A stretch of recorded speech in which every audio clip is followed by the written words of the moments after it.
We have talked a lot on this channel about how to do well academically, how to study effectively, how to ace your tests, and how to crush those homework assignments even when you have barely any time to do them. But of course, successful students don't just do well academically, they do well all around. So that begs the question, what separates truly successful students who have it all together in all areas of their lives from everyone else? Well, that's what I want to talk about in this video, and today we're going to cover 8 habits of successful students. And yes, this is definitely a riff off of Stephen Covey's excellent book, The 7 Habits of Highly Effective People, which I have read and loved, but these 8 habits are unique. These come from my own observations of people that I know who are successful and things I've tried to cultivate in my own life, and I think every single one of them is going to help you in the upcoming semester. So let's dive right in. To start things off, successful students are forward thinkers. J.R.R. Tolkien wrote in The Hobbit that it does not do to leave a live dragon out of your calculations if you live near him. And as a student, you have a lot of live dragons to contend with, not just on the academic side of things, but on all fronts. You've got your career plans, you've got relationships, you have your living situation, errands you need to run. There is a lot to keep track of. And when I was in college, I had a lot of friends who always seemed to be scrambling to get these things done at the last second. They were basically letting life sneak up on them. But if you can build a forward-thinking mindset, this isn't going to happen to you. And you'll also position yourself for opportunities that would pass others by. So if you're not already a natural forward thinker, if you're not automatically thinking of things that are coming up in the near future, how do you become one? Well, I definitely think it is possible because I didn't used to be one, but now I am. When I was a kid, I remember my mom would just look up from whatever she was doing oftentimes and ask me, "Hey Thomas, have you brushed your teeth today?" And I remember thinking how do you think of stuff like that? I wasn't talking about brushing my teeth, you weren't brushing your teeth, it just popped into your mind. And eventually I realized it was because she cared about the health of her sons and she was simply being mindful about it. And I worked to become that kind of a person myself. So if you're like I was back then, you don't already have this mental machinery put into place, the first step is to build some structures into your everyday routines that remind you to think in a forward-thinking manner. One good way to start doing this is to create a reminder in your task management system or your calendar to sit down once a week and think, what do I have coming up in the near future? Do I need to sign up for classes? Well, then I should make a reminder for the exact time that the class scheduler opens so I can get in there and get my classes before everyone else takes the good ones. Or do I need to get an apartment soon? If you live in a college town like I did, then it's likely that every apartment complex is going to have their leases start around the exact same time. And because of that, everyone's going to be signing leases all in one big drove. So do yours early, otherwise come next semester, you're going to be living in a van down by the river. And while you're going through this mental exercise, also think about your relationships. Maybe you have somebody who has a birthday coming up soon, or you have a friend that you haven't talked to in a while. I find that when you actually think about these things, and when you apply a forward-thinking mindset to your relationships, you tend to maintain them better. And this is important because as people get older, they start to get busier and they start to have less time for their friends. And it's only people who are deliberate about maintaining their relationships that actually keep them. The second habit is that successful students deliberately move towards adulthood. They don't let adulthood sneak up on them. And by that, I'm not talking about becoming a person who hates fun and tells kids to get off their lawn, but every human is going to have skills they need to build and challenges they need to face at some point in their lives. And a lot of people try to push those things off as much as they possibly can. But if you can become the kind of person who is willing to take on those things early, I'm talking about things like having your own bank account, doing your own taxes, or filling out your own financial aid forms, or learning how to iron a shirt or do your own laundry, then once you have to do those things, you've already got that base of skills to apply to them. Habit number 3, successful students strive to become what I like to call solution finders. They're the kind of people that when faced with a tough problem that doesn't have an immediately apparent solution, they are willing to push through and figure out how to solve it.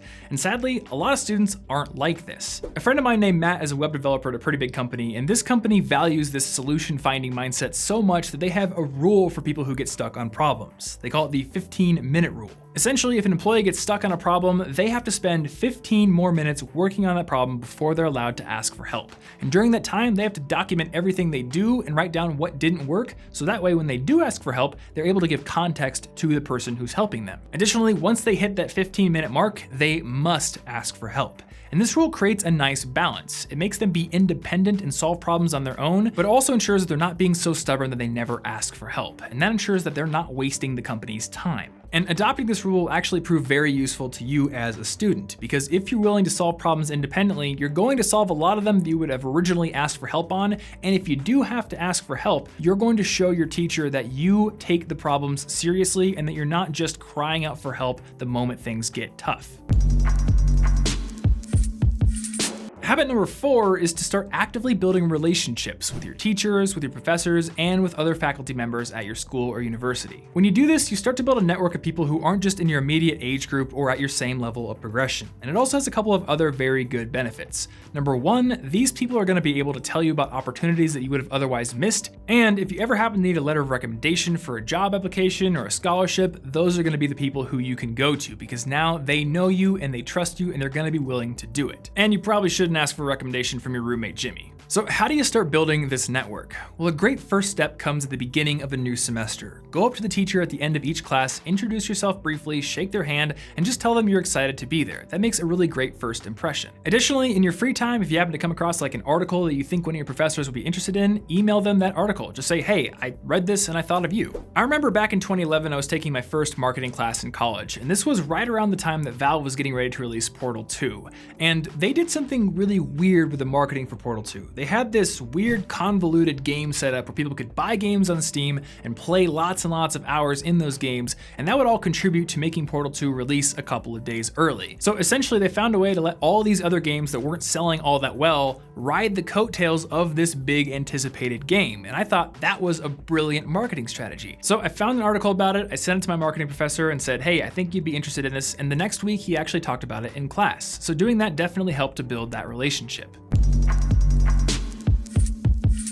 The 5th habit is that successful students are always trying to learn outside of class. They're trying to learn from a variety of different sources, and they are branching out into different areas that aren't on their narrow major path. And I think this is really important to do because once you start getting interested in a variety of different subjects and you start dabbling in different areas, you start to build this diverse web of connections in your brain that allows you to be more creative in your main work. Plus, when you take just a little bit of time to branch out from your major path, you might stumble onto something that actually proves to be a huge boon to your future career prospects. One great example is my best friend Martin. He's always been really interested in language learning, but he majored in MIS in college. But that didn't stop him from creating a blog all about how to learn new languages, and that actually got him some recognition in the language learning community. He was actually on a list of language learning experts pretty recently. Not to mention, the experience he got building that website actually led directly to him getting hired at a web development agency in our city right after graduating, who usually didn't like to hire recent graduates because he had a lot of experience that most people didn't have.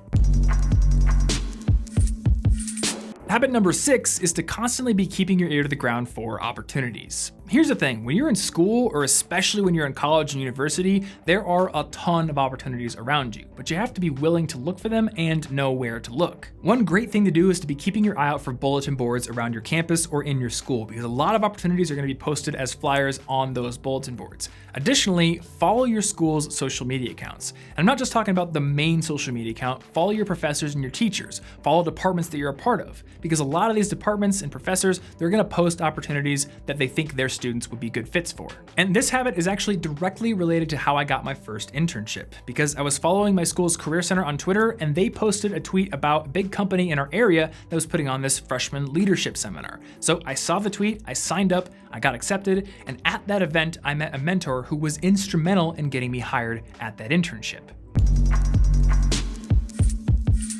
The 7th habit is that successful students put a lot of effort into keeping themselves both physically and mentally fit. When you're a student who's ambitious, there's often this general mindset that you should be spending all of your time studying or pursuing opportunities. And when a lot of students do this, they often let their nutrition habits, their exercise habits, and their sleep go by the wayside. And what's worse, they'll often work themselves to the point where they mentally burn out, or they become depressed or have a lot of anxiety. And the sad thing is, when they're letting their physical and mental health go by the wayside, they aren't able to perform in the things that they really want to do in the first place. And truly successful students know this, which is why they make time for exercise. They make time for making good, healthy meals or getting them at the dining center. And they also get enough sleep every single night. And one little side note that I'll make here, successful students are willing to ask for help if they need it. If they're dealing with mental burnout or anxiety or depression, they will go ask a professional if they can't deal with those issues themselves. And that brings us to the final habit on the list. Successful students try things before they think they're ready. I want to underline this idea with something that Neil Pasricha talks about in his book, The Happiness Equation. In the book, he talks about how people generally approach new skills or challenges and how they do it in a linear way. They feel like they have to be able to do it first, and then they'll want to do it, and finally, they'll do it. But when you think this way, you never actually get to do the thing because you never gain the skills to do it in the first place. So Neil encourages you to take that linear model and make it circular. Do, which leads to can do because you're gaining skills through doing. That leads to want to do, and the circle repeats and enforces itself. Plus, you're often much more qualified than you think you are. A lot of students and a lot of people in general deal with imposter syndrome. They think, who am I to do this? I don't have a certification, I don't have a qualification, but in many cases, you don't need it. I'll give you an example. When I was a freshman in college, I really wanted to join a club on campus called Business Council. These were basically like the leaders of the business school at the university. But they had a rule. They only let people in who are sophomores and above. Very rarely would they make an exception for a freshman. So what did I think? I didn't think I'm just gonna wait. I'm just gonna, wait till I'm a sophomore. I thought I'm going to apply because what's the worst that's gonna happen? They're gonna reject me and I'll try again next semester. So I applied, I put my best foot forward, and I got accepted. And what's more, during my first semester as a member, I also got elected to the leadership board. So if something seems exciting to you, but it also seems a little scary, try it anyway, because that is what successful students do. That brings us to the end of my list, but if you have additional ideas or habits you think I left off of it, I would love to hear from you guys in the comments down below. So definitely let me know what you're thinking. If you liked this video, if you found it helpful, definitely give it a like to support this channel. If you're not subscribed yet, you can subscribe right there to get new videos every single week. And you can also get a free copy of my book on how to earn better grades right there. You can check out our latest podcast episode right there, where we go over 10 of our favorite fiction books. Or if you'd like another video on this channel, click right there or smash your face into it or whatever. It'll probably work, especially if you're using a phone. And I will see you guys next week.